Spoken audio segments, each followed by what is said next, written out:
May naiiwang pamilya sa Pilipinas. Yes po, sir. Asawa, anak. Meron po, isang anak. Ilang asawa? Isa lang po. Isa lang. Isa lang po. Dapat madami. Ay, hindi pwede. Patay tayo dyan.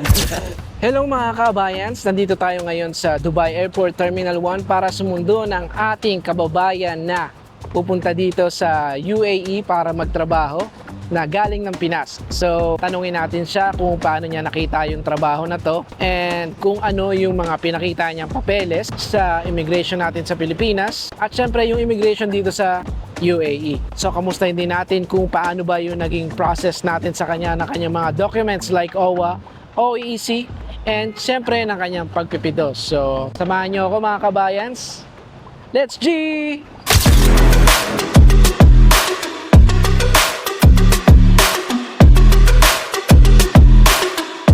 Ayan, so welcome po sa Dubai, Mr. Ricky. So, kamusta naman po yung biyahe nyo? Kakapagod, sir. Medyo mahaba po yung biyahe nyo, mga 9 na oras.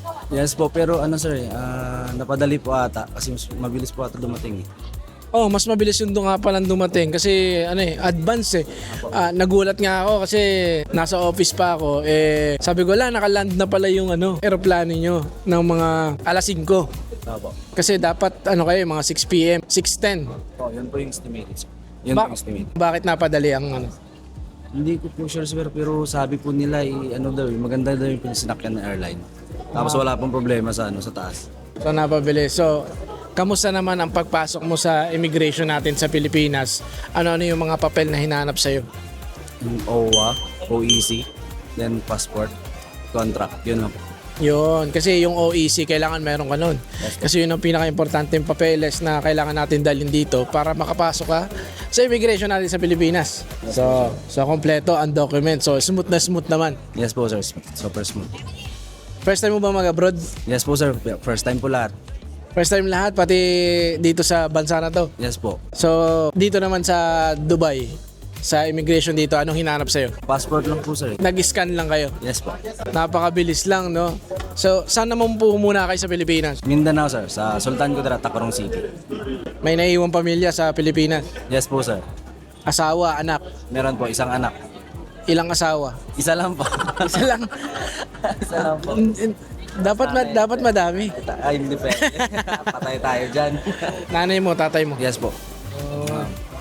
So, anong masasabi naman nila? Kasi syempre, nag-abroad ka eh. Kaso, nagiyakan nga, sir, nung palis na ako papuntang UAE. Pero hinatid ka nila sa airport Sa po, sa Jensan, sa Mindanao. nung papunta ka ng Manila. Yes po. Pero nung pagdating ko ng Manila, pinsan ko lang po, tsaka tita ko po yung nagatid sa akin. Okay. So, umiyak ka. Opo, kasi nung bago ako papasok ng immigration, tumawag yung pamilya ko, tapos yung asawa at anak ko. So, ano naman nararamdaman mo ngayon? Kasi syempre, nandito ka na sa Dubai at magtatrabaho ka. Ano yung nararamdaman mo?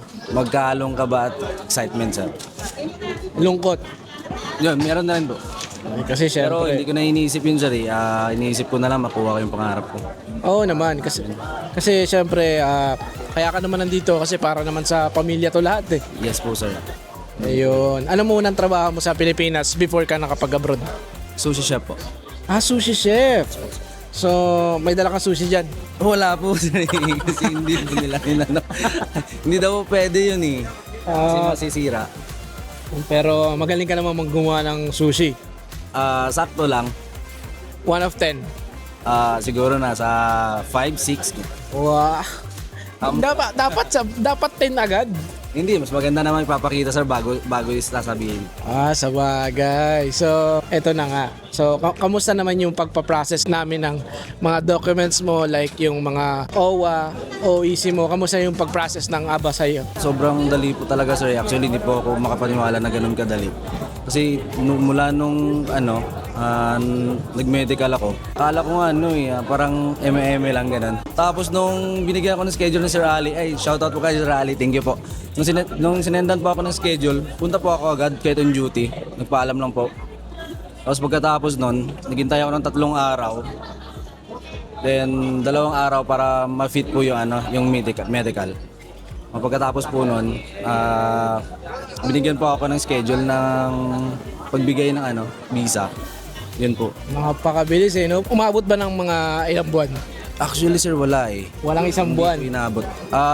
Umabot po siya mula po nung nag-chat po kay Sir Ali. Kung isasama po yun, umabot talaga.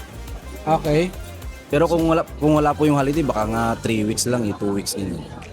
Yun. So, ganun lang. So, marirecommend mo yung Aba or Alba Balabian? Yes sir, sa mga kasama ko dyan sa Mindanao, sa mga kasama ko mananayaw dyan, pag-career nyo na yung pinuntahan nyo, message nyo po si Sir at saka si Sir Ali, shoutout po. Napakadali po talaga, highly recommended. Ako na po nagsasabi.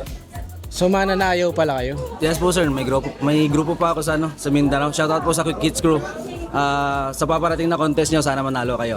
Then sana, kung hindi namin nakuha sa batch namin yung journey at saka pangarap na hinahangad namin, sana sa inyo matupad. So, pwede tayong sumayaw dito? Pwede rin sa char lang. Contest yun. nila ngayong June 28 sa Philippines. Oh, good luck yan. Good luck, shoutout.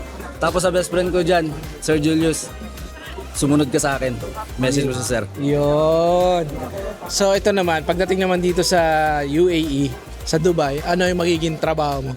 Ganon din po sir, sushi chef din. Sushi chef. So, yun lang at congratulations kasi syempre nandito ka na sa Dubai para magtrabaho. Yes po. At nandito si Mr. Ricky kasi syempre legal siyang nakapunta dito nang may trabaho na.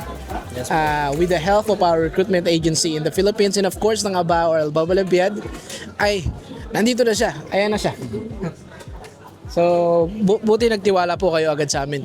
Actually sir, medyo hindi na ako, pero gano'n naman po talaga pag first timer at take rest lang. Sugal-sugal lang naman po yan eh. Pag matatalo. Pag panalo, much better. Oo, syempre kasi madami ngayon sa panahon ngayon, ang daming scammer. Yes po sir. Shoutout sa asawa ko, siya po nakakita ng agency na to. Wow! So, Supportive po yan. Kaya pagbalik ko, papakasal tayo. yun! Oh my God! Oh, nag-propose ka na ba?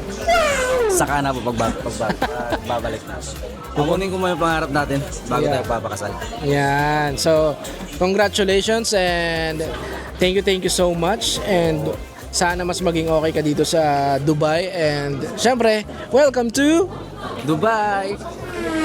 So, yun na nga mga kabayans.